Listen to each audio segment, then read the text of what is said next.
So I'm excited. I'll tell you why. It's because I just got a load of firewood. Now, we own 2.5 woodlots. I have lots of wood. I could easily cut my own firewood. The trees are there. I have what I need to cut it. I have what I need to haul it out. I have everything. But I've come to realize over time that, first of all, I don't like cutting trees. I don't like killing trees. I got no problem cutting a tree. I don't like killing a tree. Perfectly healthy tree there. Should live longer than I live. And I don't really feel like taking it down. That's one reason. The other reason is there's many different qualities in trees.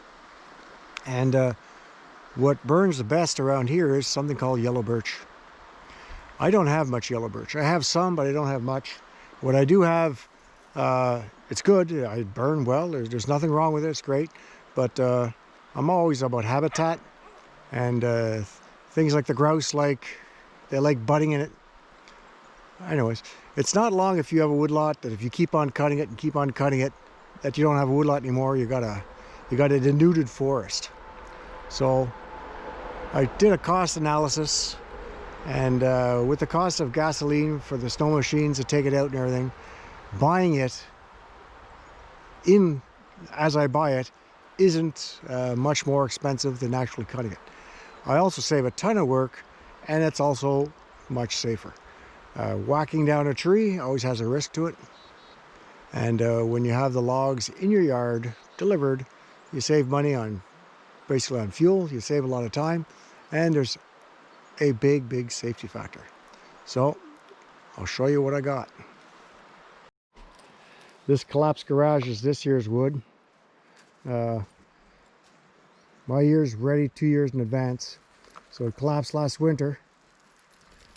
So the plan is to basically, as it empties out and burnt, well, this is going to be thrown out, and I'm either going to make a new shed or buy a new garage. I'm thinking of making a new shed. Not too sure if I'll finish the entire shed this winter. I'm kind of hoping. We're started. Wood's all nice and dry. Keep your firewood dry if you want to burn well.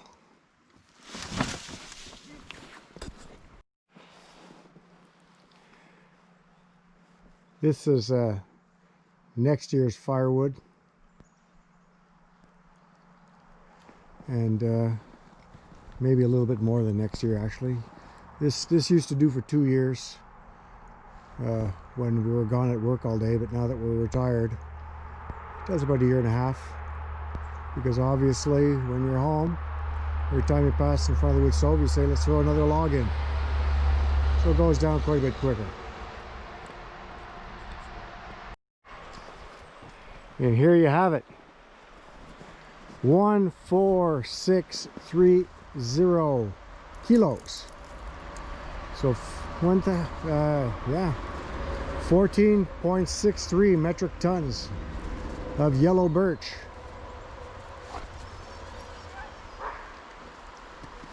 Some nice pieces here. Oh, there's a piece of maple there. Piece of maple right there. Piece of white birch mixed in too. Not too sure what that is there. Almost looks like a piece of poplar. Which, no, it's not. Which I'd be upset about. It's all butts from logs that are used to make plywood. So it's all the butts that aren't good. I see there's a bit of white birch in there. Not too many beasts. Everything looks pretty decent. Fairly splittable. A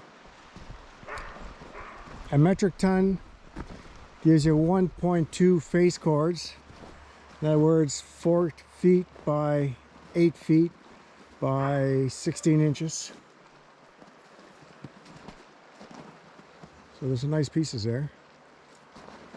Here you have, looks like a piece of yellow birch and a piece of yellow birch, like a suppository. Pretty clean, not too much dirt on it.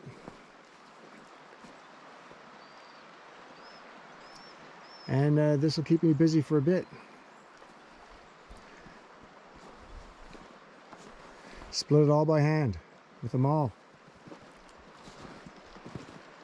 Work I really enjoy.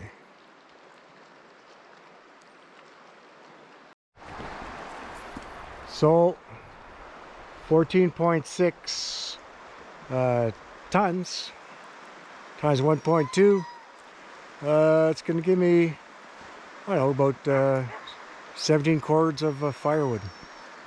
More than enough to pass a winter. Much more. Definitely enough to give me a sore back and the use of a bit of Tylenol.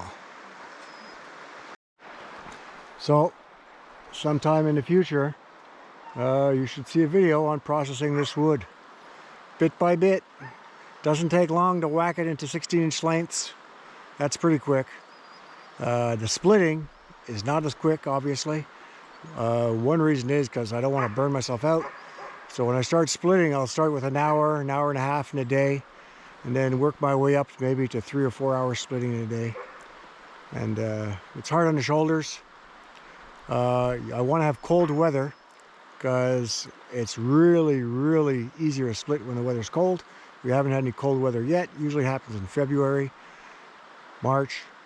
I usually get my wood in February or March, but with the COVID going on and the mild winter we're having before my supplier gets shut down or who knows what else happens, I figured, well, he's starting to deliver wood to the neighbors. Bring a load here, bud. So this is it. Thanks for watching.